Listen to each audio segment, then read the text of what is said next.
O burburinho encheu o tribunal quando Antônia Ferreira atravessou as pesadas portas de mogno, seus chinelos de dedo quase deslizando no chão de granito polido. Todos os olhares na sala pareciam segui-la, a mãe divorciada, vestindo uma bata florida desbotada e um lenço amarrado na cabeça, segurando uma sacola de supermercado amassada contendo o que restava de suas esperanças legais. Os ternos impecáveis e bolsas de grife ao seu redor pareciam sussurrar uma única mensagem: você não pertence a este lugar. Mas quando Antônia se sentou no banco de madeira, ninguém ali poderia ter previsto que o simples ato de bondade daquela mulher transformaria completamente o curso de sua batalha pela guarda e exporia uma verdade que abalaria a todos até o âmago. Para entender como aquela ensolarada manhã de terça-feira se tornou o ponto de virada na vida de Antônia, precisamos voltar para onde tudo começou, há 3 meses, quando seu mundo começou a desmoronar. Antônia trabalhava como cozinheira em uma escola estadual há 12 anos, o tipo de pessoa que sabia o nome de cada criança e sempre tinha um pedaço de bolo de fubá para oferecer. Suas mãos marcadas contavam a história de incontáveis marmitas preparadas, panelas lavadas e receitas criadas com amor. Mas essas mesmas mãos também trançavam os cabelos de sua filha caçula, Manuela, todas as manhãs pelos últimos 9 anos, desde que o pai da menina, Ricardo, havia partido, alegando que precisava viver a vida e não conseguia lidar com a responsabilidade de ser pai. Manuela estava com 11 anos, com os mesmos grandes olhos castanhos de Antônia e uma gargalhada contagiante que podia iluminar até os seus dias mais difíceis. Ela havia se tornado o mundo inteiro de Antônia, sua razão para acordar às 5h30 da manhã todos os dias para preparar o cuscuz favorito da filha antes da escola. Seu pequeno apartamento alugado no Morro da Conceição não era muito, apenas 2 quartos com paredes descascadas e umidade por todo lado, mas era cheio de desenhos de Manuela cobrindo cada espaço livre nas paredes, e o som dela cantando músicas de forró, mesmo que as aulas de canto fossem um luxo que elas mal podiam pagar. Há 3 meses, tudo mudou quando Ricardo retornou. Não sozinho, mas com seu novo companheiro, Otávio Albuquerque, um empresário do ramo imobiliário que dirigia um carro importado e usava relógios que valiam mais do que o salário anual de Antônia. Ricardo havia se mudado para um condomínio de luxo na Barra da Tijuca e, de repente, decidiu que queria Manuela de volta. Não por amor, Antônia suspeitava, mas porque a imagem de família perfeita era importante para sua ascensão social. A audiência de custódia tinha sido um pesadelo desde o início. A equipe de advogados de Ricardo, liderada pela formidável doutora Beatriz Sampaio, conhecida em toda a cidade por nunca perder um caso de direito de família, havia pintado Antônia como uma mãe negligente. Eles questionaram sua estabilidade financeira, sua situação de moradia e até mesmo sua capacidade de fornecer a Manuela oportunidades educacionais adequadas. Eles tinham fotos de seu apartamento apertado, comprovantes de todas as contas atrasadas e depoimentos de vizinhos sobre os problemas de barulho e brigas no prédio. O advogado nomeado pelo tribunal para defender Antônia era recém-formado, inexperiente e claramente em desvantagem. Durante as audiências preliminares, doutora Beatriz Sampaio havia sistematicamente desmanchado cada aspecto da vida de Antônia, fazendo com que seu amor por Manuela parecesse insuficiente em comparação com as vantagens materiais que Ricardo e Otávio poderiam oferecer. Na noite anterior à audiência final de custódia, Antônia sentou-se à mesa da cozinha, olhando para os documentos legais espalhados à sua frente. Manuela estava dormindo no quarto ao lado, sem saber que aquela poderia ser a última noite que ela passaria no único lar que se lembrava.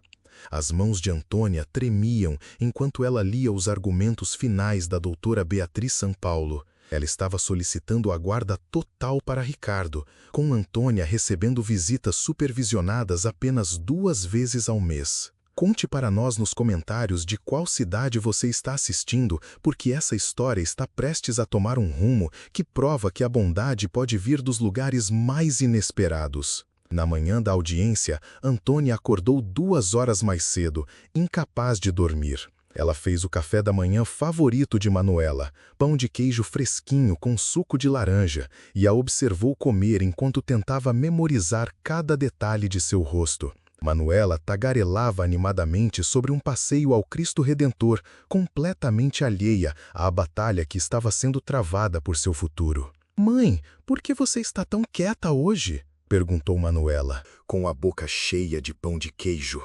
Antônia forçou um sorriso e limpou o rosto da filha com um guardanapo. «Só pensando em como eu te amo, meu amor». Depois de deixar Manuela na escola com um abraço extra longo, Antônia pegou o ônibus para o centro da cidade, rumo ao tribunal. Ela não podia se dar ao luxo de faltar ao trabalho para pegar um táxi, e seu velho carro havia finalmente dado o último suspiro no mês anterior. Enquanto ela estava sentada no ônibus lotado, cercada por passageiros matinais em seus trajes de negócios, Antônia sentiu o peso de sua inadequação pressionando-a como uma força física. No tribunal, Antônia esperou na fila da segurança, observando advogados em ternos de R$ 10.000 passarem pela entrada prioritária, enquanto ela ficava atrás de turistas e pessoas ali por multas de trânsito. Quando ela finalmente passou, já estava 10 minutos atrasada para sua reunião com seu advogado. Os corredores estavam movimentados com atividade, outras famílias lutando suas próprias batalhas, advogados carregando pastas cheias de documentos, repórteres correndo entre as salas.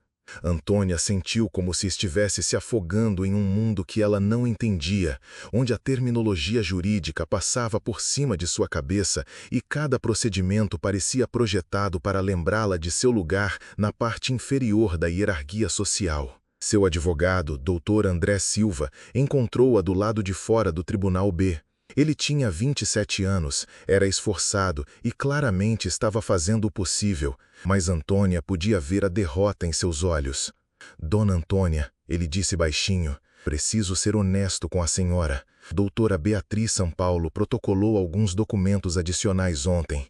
Eles têm depoimentos dos professores de Manuela sobre reuniões de pais e mestres perdidas, registros de horários em que a senhora se atrasou para buscá-la por causa do trabalho e estão argumentando que sua rotina de trabalho é incompatível com o cuidado adequado das crianças». O coração de Antônia afundou. «Mas eu nunca perdi nada importante. Às vezes preciso fazer hora extra na escola ou aparece algum evento, mas Manuela sempre vem em primeiro lugar». Dr. André assentiu com simpatia. «Eu sei, e vou usar esse argumento. Mas, dona Antônia, a senhora precisa se preparar. O juiz é conhecido por priorizar a estabilidade financeira em casos de custódia». Ao se aproximarem do tribunal, Antônia viu Ricardo pela primeira vez em meses. Ele parecia completamente diferente, seu cabelo penteado profissionalmente, vestindo uma camisa de grife que provavelmente custava mais do que Antônia ganhava em um mês. Ao lado dele estava Otávio, imponente em seu terno sob medida, e atrás deles estava a própria doutora Beatriz Sampaio. Uma mulher na casa dos 50 anos, com cabelos grisalhos e olhos de aço. Doutora Beatriz Sampaio era uma lenda no direito de família. Ela nunca havia perdido um caso de custódia em 20 anos de prática. Ela era especializada em representar clientes ricos que queriam tirar filhos de pais de baixa renda, e ela era implacavelmente eficaz nisso. Os boatos diziam que ela cobrava R$ 2.000 a hora e valia cada centavo para os clientes que podiam pagar por seus serviços. Antônia sentou-se no banco de madeira, sua sacola de documentos parecendo patética em comparação com as pastas com rodinhas que cercavam a equipe jurídica de Ricardo.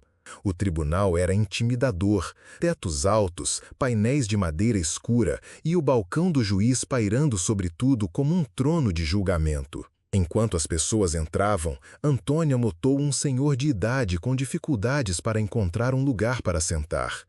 O tribunal estava lotado, com espectadores de vários casos lotando a galeria. O senhor, provavelmente na casa dos 80 anos, estava carregando uma bengala e caminhando com um pouco de dificuldade. Ele olhou em volta incerto, claramente cansado e desconfortável. Sem pensar, Antônia levantou-se e gentilmente tocou em seu braço. «Seu moço, por favor, sente-se aqui». O senhor pareceu surpreso. Oh, muito obrigado, mas a senhora não está aqui por um caso? Sim, mas eu posso ficar em pé. Por favor, insisto. O senhor sorriu agradecido e acomodou-se no assento, imediatamente parecendo mais confortável. Que Deus a abençoe, minha filha. Não são muitas pessoas da sua idade que cederiam seu lugar hoje em dia. Antônia ficou encostada na parede, notando como a equipe de Ricardo olhava para ela com o que parecia ser diversão, como se seu gesto de alguma forma provasse seu ponto sobre seu mau julgamento e prioridades. Mas Antônia não se importava com o que eles pensavam. Sua mãe a havia criado para mostrar respeito aos mais velhos, e alguns princípios valiam mais do que a vantagem estratégica.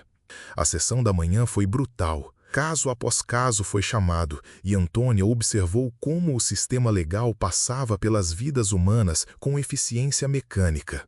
Quando seu caso foi finalmente chamado, doutora Beatriz Sampaio levantou-se como uma predadora sentindo fraqueza.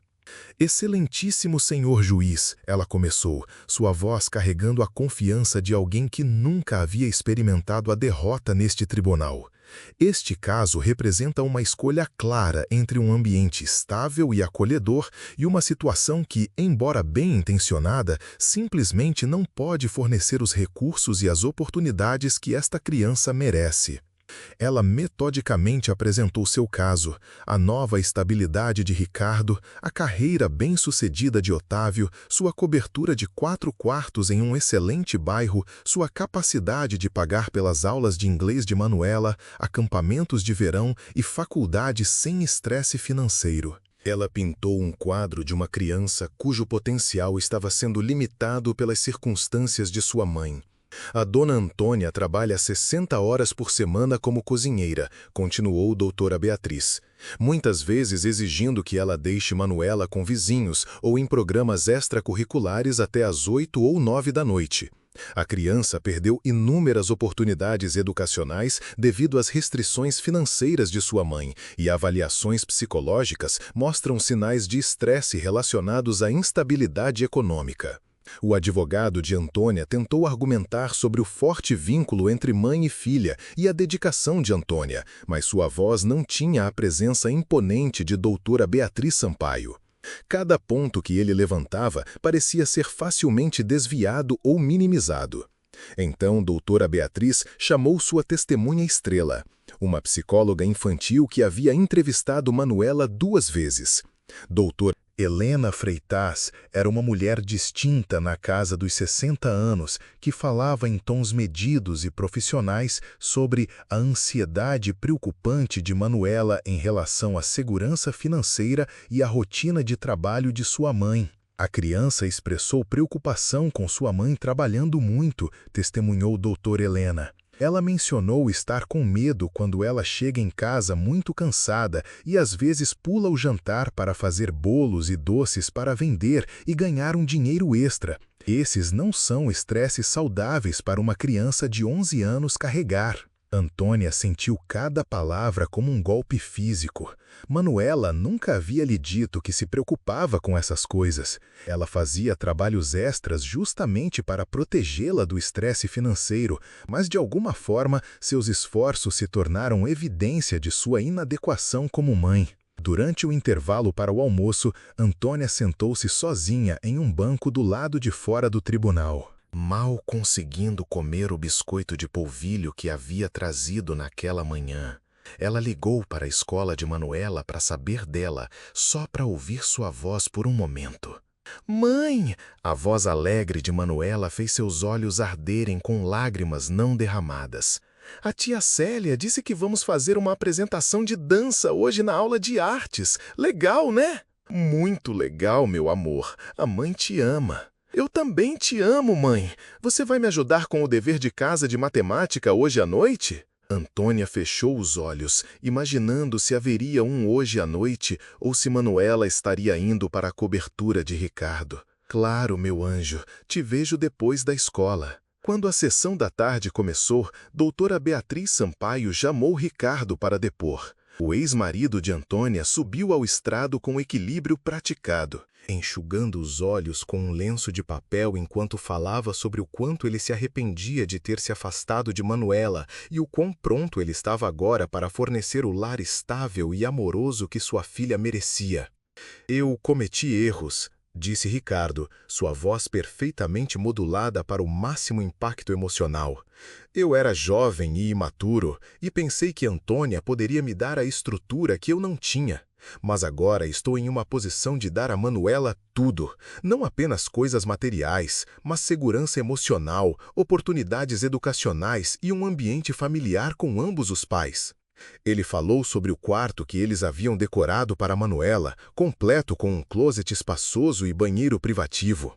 Ele mencionou as aulas de piano que já haviam providenciado, a inscrição na escola particular que eles haviam enviado e o fundo universitário que Otávio havia estabelecido. O advogado de Antônia fez o contra-interrogatório, mas Ricardo estava bem preparado. Ele reconheceu o amor de Antônia por Manuela enquanto sutilmente questionava sua capacidade de prover adequadamente para suas necessidades.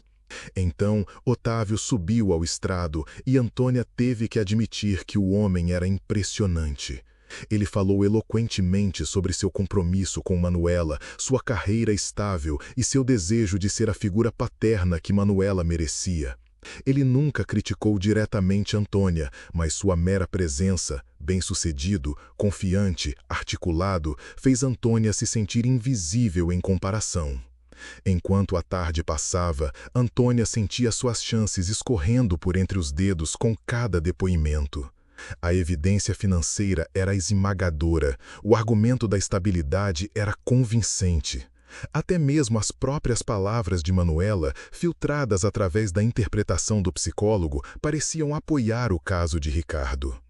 Compartilhe se você já se sentiu como se o sistema estivesse contra você, porque o que aconteceu a seguir mudou tudo. Doutor Beatriz Sampaio estava se preparando para seu argumento final quando houve uma comoção no fundo do tribunal. O senhor idoso a quem Antônia havia cedido seu lugar estava tentando chamar a atenção do oficial de justiça. Com licença, ele estava dizendo, preciso falar com o tribunal. O juiz pareceu irritado. Senhor, se o senhor não está envolvido neste processo? Na verdade, excelência, eu estou. O senhor se levantou, de repente se portando com inconfundível autoridade. Eu sou José da Silva e eu deveria estar representando a dona Antônia neste caso. O tribunal entrou em murmúrios confusos.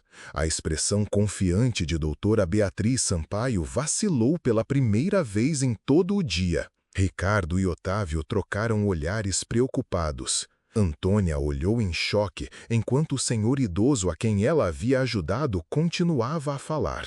Peço desculpas pela confusão, excelência. Houve uma falha de comunicação com o meu escritório. Eu pratico direito de família há 43 anos e o caso de Antônia foi designado para mim há 7 semanas. Eu estive observando estes procedimentos enquanto revisava minhas anotações e acredito que há vários fatores importantes que não foram devidamente apresentados ao tribunal. O juiz pareceu perplexo. Senhor José, eu não entendo. Dona Antônia tem sido representada pelo Dr. André. José da Silva sorriu gentilmente. Dr. André é um excelente advogado e tem cuidado do trabalho preliminar sobre minha supervisão. No entanto, eu sempre lido pessoalmente com as audiências finais para meus casos.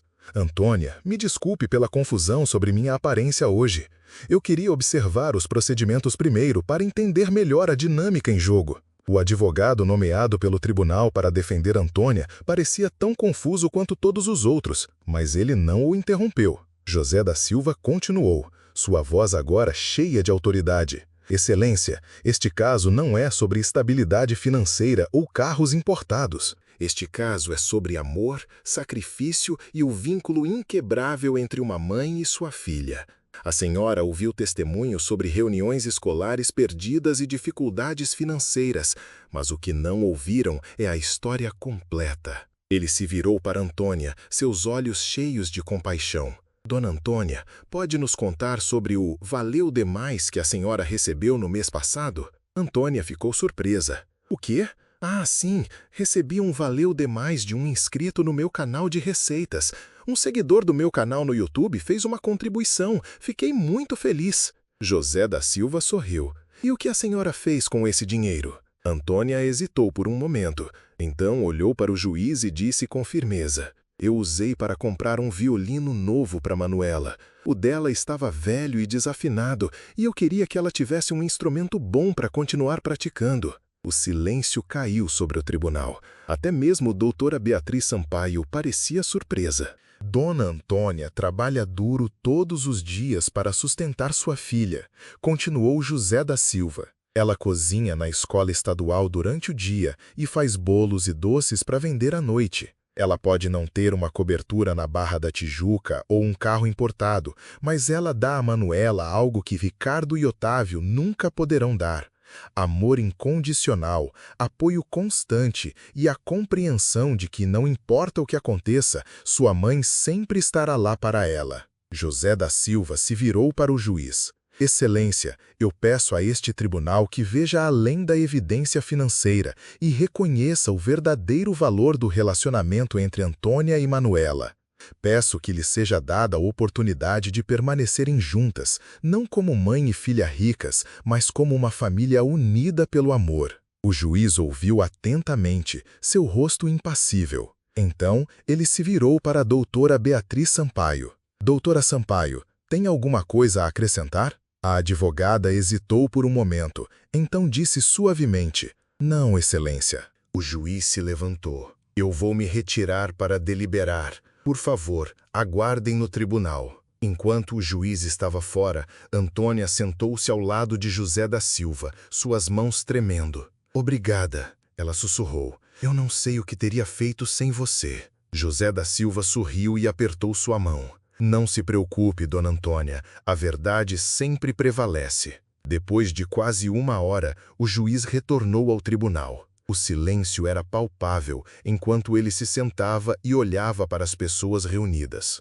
Depois de considerar todas as evidências e testemunhos apresentados neste caso, disse ele, este tribunal decidiu conceder a guarda primária de Manuela a Antônia Ferreira. Ricardo terá direitos de visitação nos fins de semana alternados e durante as férias escolares. Antônia prendeu a respiração, com os olhos cheios de lágrimas. Ela havia vencido. O juiz continuou. Eu reconheço que a estabilidade financeira é um fator importante em casos de custódia, mas não é o único fator. Este tribunal acredita que o amor, o apoio e a dedicação de uma mãe são igualmente importantes, e está claro para mim que Antônia Ferreira fornece esses elementos em abundância. Ele se virou para Antônia. Dona Antônia, desejo à senhora e a Manuela tudo de bom. Espero que possam continuar a construir uma vida feliz e próspera juntas. Antônia não conseguiu conter as lágrimas. Ela se levantou e abraçou José da Silva com força. Muito obrigada, ela repetiu. Muito obrigada. Enquanto ela saía do tribunal, Antônia viu Ricardo e Otávio parados no corredor, seus rostos sombrios e derrotados. Doutora Beatriz Sampaio estava ao lado deles, sua expressão ilegível. Antônia parou e olhou para Ricardo. Eu nunca vou impedi-lo de ver Manuela, disse ela. Ela precisa do pai dela na vida dela. Mas, por favor, nunca mais tente tirá-la de mim. Ricardo não respondeu. Ele simplesmente se virou e foi embora, Otávio seguindo-o em silêncio. Antônia saiu do tribunal e respirou fundo o ar fresco. O sol estava brilhando e o céu estava azul. Ela sentiu uma sensação de alívio e gratidão que nunca havia experimentado antes. Ela sabia que o caminho à frente não seria fácil. Ela ainda teria que trabalhar duro para sustentar Manuela, e haveria desafios ao longo do caminho. Mas agora ela sabia que não estava sozinha. Ela tinha amigos, vizinhos e até mesmo estranhos que acreditavam nela e estavam dispostas a ajudá-la. E, acima de tudo, ela tinha o amor de sua filha, que era a coisa mais importante do mundo para ela. Antônia pegou seu celular e ligou para Manuela. Meu amor, disse ela, com a voz cheia de emoção, tenho ótimas notícias. A mãe vai te buscar na escola hoje e vamos comemorar com um sorvete bem gostoso. Eba! Gritou Manuela do outro lado da linha. Eu te amo, mãe! Antônia sorriu, as lágrimas escorrendo pelo seu rosto. Eu também te amo, meu anjo, mais do que tudo no mundo. Se você acredita em segundas chances, apoie este canal com um valeu demais. Cada contribuição faz a diferença para continuarmos contando histórias inspiradoras como essa. No calor do Rio de Janeiro, o caso de David Mitchell tomou um rumo surpreendente. Uma senhora, Dona Margaret Chen, surgiu com uma pasta que ninguém havia notado antes, mudando o destino de todos. Excelentíssimo, com sua licença, gostaria de apresentar evidências adicionais, cruciais para este caso, disse Dona Margaret, com a sabedoria de quem conhece as artimanhas da justiça. A advogada de acusação, Dona Victoria Sterling, levantou-se abruptamente. Meritíssimo, me oponho a essa irregularidade. Dona Victoria, interrompeu o juiz. Se o senhor Mitchell foi devidamente representado por um advogado desde o início, permitirei que a senhora Chen apresente suas evidências. Por favor, prossiga. Dona Margaret, antes uma figura frágil, transformou-se em uma força legal implacável. Como uma rainha à frente de seu exército, caminhava com determinação, a voz clara e firme, desmantelando a acusação contra David, um tijolo de cada vez, como quem derruba um muro. Excelência, a parte acusatória pintou um quadro de instabilidade econômica e negligência parental, mas omitiu um contexto crucial. Permitam-me apresentar a imagem completa, como um bom retrato familiar. Começou com o histórico escolar de Emma, não apenas os problemas de frequência destacados por Dona Vitória, mas o desempenho acadêmico completo.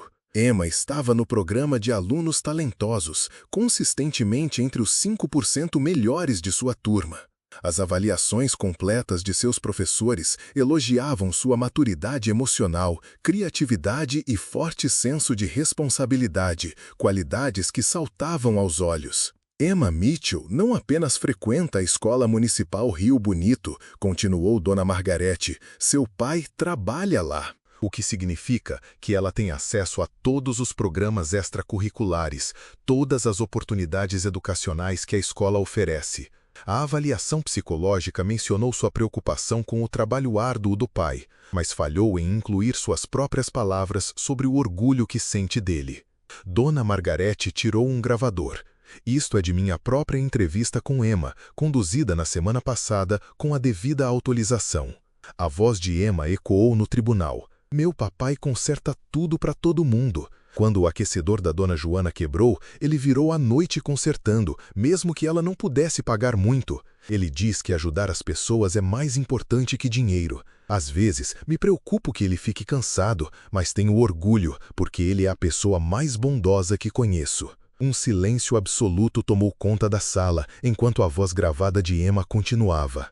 A casa nova da mamãe é muito grande e bonita, mas não parece um lar. Papai e eu temos tradições. Fazemos panquecas todos os domingos e ele me ajuda a praticar violino, mesmo que ele não entenda de música. Ele aprendeu vídeos no YouTube só para me ajudar. O Ricardo é legal, mas ele não sabe que eu gosto das minhas panquecas com exatamente 17 gotas de chocolate, ou que tenho medo de trovoadas, ou que preciso do meu elefante de pelúcia para dormir. David sentiu lágrimas escorrendo pelo rosto ao ouvir as palavras de sua filha. Ao redor do tribunal, ele viu outros enxugando os olhos, incluindo vários membros do júri esperando o próximo caso. Dona Margaret Chen continuou metodicamente.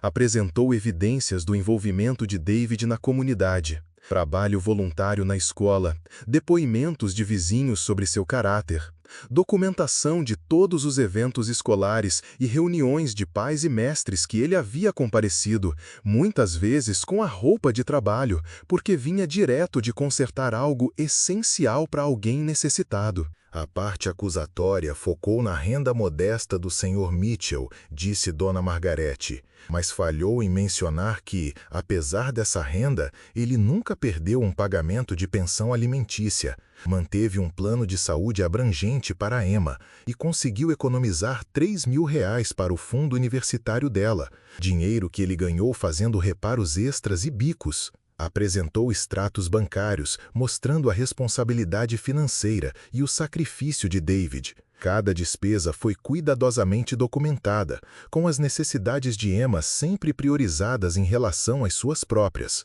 Mas a evidência mais poderosa de Dona Margarete ainda estava por vir. Excelência, gostaria de abordar o repentino reaparecimento da Sra. Morrison na vida de Emma. Ela se virou para Sarah com atenção focada. Sra. Morrison, você testemunhou estar pronta para fornecer estabilidade para Emma. Pode dizer ao tribunal sobre sua situação empregatícia? Sarah se mexeu desconfortavelmente. Eu estou atualmente entre posições. Não é verdade que você foi demitida de sua posição de marketing na Henderson e Associados há 3 meses por desviar fundos de clientes? Dona Victoria Sterling levantou-se rapidamente. Objeção! Relevância! Excelência, isso se relaciona diretamente com as considerações de estabilidade e caráter centrais para esta determinação de custódia. Permitirei. Sra. Morrison, por favor, responda. A compostura de Sarah se quebrou. Foi um mal-entendido. As acusações foram retiradas. As acusações criminais foram retiradas, corrigiu Dona Margaret, mas apenas porque o escritório de advocacia de seu novo marido negociou um acordo em troca de sua renúncia e concordância em não procurar emprego em serviços financeiros. Não é verdade que você está atualmente sob investigação pelo Conselho de Ética? O tribunal zumbiu com sussurros. David olhou para Sarah em choque. Ele não fazia ideia de nada disso. Dona Margarete continuou sua demolição sistemática do caso contra David. Revelou que as ambições políticas de Ricardo incluíam uma candidatura a promotor de justiça e que ter uma enteada ajudaria significativamente a imagem de campanha de valores familiares dele. Apresentou evidências de que Sarah havia sido orientada por um consultor de imagem sobre como se apresentar no tribunal. Mais importante, Excelência, quero abordar um mal-entendido fundamental sobre o que constitui um lar adequado para uma criança. A voz de Dona Margarete cresceu apaixonada enquanto falava. Emma Mitchell mora em um apartamento de 2 quartos em cima de uma padaria. Todas as manhãs, ela acorda com um cheiro de pão fresco. Dona Célia, da padaria, sabe seus biscoitos favoritos e sempre os tem prontos depois da escola. Emma conhece todos os vizinhos do prédio e todos cuidam dela. Quando ela pratica violino, seu José do 3º andar às vezes a acompanha em seu acordeão. Isto não é pobreza. Isto é comunidade. Ela gesticulou em direção a David, que ainda estava encostado na parede, onde havia permanecido após ceder seu assento. Este homem cedeu seu assento a um estranho hoje, a mim, sem saber quem eu era ou que isso poderia beneficiar seu caso. É quem ele é. Emma não tem apenas um pai, ela tem um modelo de bondade, sacrifício e integridade. O argumento final de Dona Margarete foi magistral. Ela pintou um quadro de 2 tipos diferentes de riqueza: riqueza material versus riqueza de caráter e comunidade. Falou sobre as palavras gravadas de Emma, seu amor e segurança óbvios com seu pai, e a importância da estabilidade que vem não do dinheiro, mas do amor e presença consistentes. Excelência, Emma Morrison Mitchell não é uma posse a ser concedida ao maior lance. Ela é uma garotinha que construiu todo o seu senso de segurança em torno da presença constante de seu pai em sua vida. Retirá-la dessa estabilidade em favor de vantagens materiais seria priorizar coisas sobre pessoas, exatamente o tipo de sistema de valores do qual deveríamos estar protegendo as crianças, não expondo-as. Quando Dona Margaret terminou, o tribunal estava em silêncio absoluto. Até Dona Victoria Sterling parecia abalada, sua confiança usual notavelmente ausente. O juiz pediu um recesso para deliberar, e David se viu cercado de pessoas o parabenizando e apertando a mão de Dona Margaret Chan. Mas David ainda estava em choque, tentando processar o que acabara de acontecer. Dona Margaret aproximou-se dele com um sorriso gentil. David, devo-lhe uma explicação. Eu não entendo, disse David. Como você sabia estar aqui? Como você foi designada para meu caso? Os olhos de Dona Margaret brilharam. Eu não fui designada para seu caso, querido. Estou aposentada há 2 anos, mas minha neta Emma frequenta a Escola Municipal Rio Bonito. E ela fala sobre o zelador simpático que sempre conserta sua carteira e lembra seu nome. Quando ouvi através da rede de fofocas do tribunal sobre sua situação, decidi investigar. David olhou para ela. Mas você disse que era minha advogada. Eu me candidatei à representação pro bono de emergência esta manhã e fui aprovada pelo tribunal. Tudo o que fiz foi completamente legal e ético. Estive preparando sua defesa real por 3 semanas. Ela gesticulou em direção ao assento onde estava sentada. Quando você me deu seu assento hoje, você confirmou tudo o que minha neta me contou sobre seu caráter. David sentiu-se sobrecarregado de gratidão e descrença. Eu não posso pagar você. David, interrompeu Dona Margarete, alguns casos não são sobre dinheiro, são sobre o que é certo. Além disso, minha neta nunca me perdoaria se eu deixasse seu funcionário escolar favorito perder sua filha. Você teria feito o mesmo no lugar dele? Deixe-nos saber nos comentários. Porque a bondade realmente cria milagres inesperados. Quando o tribunal se reuniu novamente, a decisão do juiz foi rápida e decisiva. Emma permaneceria com David, com Sarah tendo direito a visitas supervisionadas a cada 2 fins de semana. O juiz citou a evidência da paternidade consistente de David, a clara preferência e segurança emocional de Emma com seu pai, e preocupações sobre os recentes problemas legais e motivações de Sarah. Mas as palavras do juiz foram além da decisão de custódia. Senhor Mitchell, disse ele, este tribunal já viu centenas de casos de custódia e raramente encontramos evidências tão claras de paternidade devotada e altruísta. Sua filha tem sorte de ter você como pai. Enquanto as pessoas saíam do tribunal, Dona Vitória Sterling aproximou-se de David com uma expressão que ele não conseguia decifrar. Senhor Mitchell, disse ela em voz baixa, quero que saiba, eu estava fazendo o meu trabalho, representando minha cliente. Mas Margaret Shen estava certa sobre tudo o que importa. Sua filha tem sorte de ter você. Ela fez uma pausa. Para que conste, em meus 15 anos de prática, nunca vi um pai lutar mais ou amar mais completamente. Sarah aproximou-se hesitante enquanto David juntava suas coisas. David, eu sinto muito. Achei que estava fazendo o melhor para Emma, mas posso ver agora que você deu a ela algo que eu nunca poderia. David olhou para sua ex-esposa com mais tristeza do que raiva. Ela sempre será sua filha, Sarah, mas esta é a casa dela. Fora do tribunal, Dona Margaret Shen caminhou com David em direção ao ponto de ônibus. Sabe, disse ela, tenho algumas conexões no distrito escolar. Há uma vaga para gerente de instalações no ensino médio, melhor salário, horários regulares, benefícios completos. Interessado? David parou de andar. Senhora Shen, eu não posso aceitar. Não é caridade, David. Você seria perfeito para o trabalho. E eles precisam de alguém com suas habilidades e caráter. Emma vai precisar de dinheiro para a faculdade e você já provou mais do que o suficiente que fará o que for preciso para providenciar para ela. Naquela noite, David pegou Emma na escola e contou a ela sobre a decisão de custódia. Ela o abraçou com tanta força que os dois quase caíram. Eu sabia que você nunca deixaria ninguém me levar embora, papai. Nunca, prometeu David, segurando-a forte. Somos uma equipe, lembra?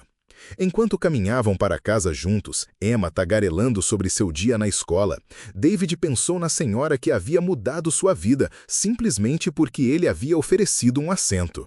Dona Margaret Shen havia lhe ensinado algo profundo. A bondade cria conexões que nunca esperamos, e essas conexões podem transformar tudo. 6 meses depois, David estava instalado em sua nova posição como gerente de instalações, ganhando o suficiente para mudar Emma para um apartamento maior. Ainda em cima da padaria da Dona Célia, porque Emma se recusou a deixar sua comunidade. A neta de Dona Margaret Shen e Emma se tornaram melhores amigas, e a própria Dona Margaret havia se tornado como família. As aulas de violino de Emma agora eram acessíveis, e seu fundo universitário estava crescendo constantemente. Mas, mais importante, ela permaneceu a criança feliz, confiante e carinhosa que sempre foi, cercada de pessoas que valorizavam o caráter acima do status. David ainda cedia seu assento para passageiros idosos no ônibus, ainda ajudava os vizinhos com reparos, ainda vivia pelos princípios que seu pai lhe havia ensinado. Mas agora ele entendia algo novo. Quando você trata as pessoas com genuína bondade, sem esperar nada em troca, o universo tem uma maneira de garantir que essa bondade encontre seu caminho de volta para você exatamente quando você mais precisa. O caso de Custódia o havia ensinado que a verdadeira riqueza não é medida em reais ou metros quadrados, mas na força dos relacionamentos, na profundidade do amor e na segurança que vem de ser genuinamente conhecido e valorizado por quem você é. Emma ainda fazia panquecas com exatamente 17 gotas de chocolate todos os domingos, e David ainda a ajudava a praticar violino usando tutoriais do YouTube. Mas agora seu pequeno apartamento parecia ainda mais um lar, porque eles haviam aprendido que seu vínculo era forte o suficiente para sobreviver a qualquer desafio. Às vezes, as vitórias mais poderosas não vêm de lutar mais, mas de permanecer fiel a quem você é e confiar que a bondade reconhece a bondade. David Mitchell havia cedido seu assento a um estranho e descoberto que a bondade nunca é verdadeiramente anônima. Ela cria fios invisíveis que conectam corações através das circunstâncias e podem mudar tudo quando mais precisamos.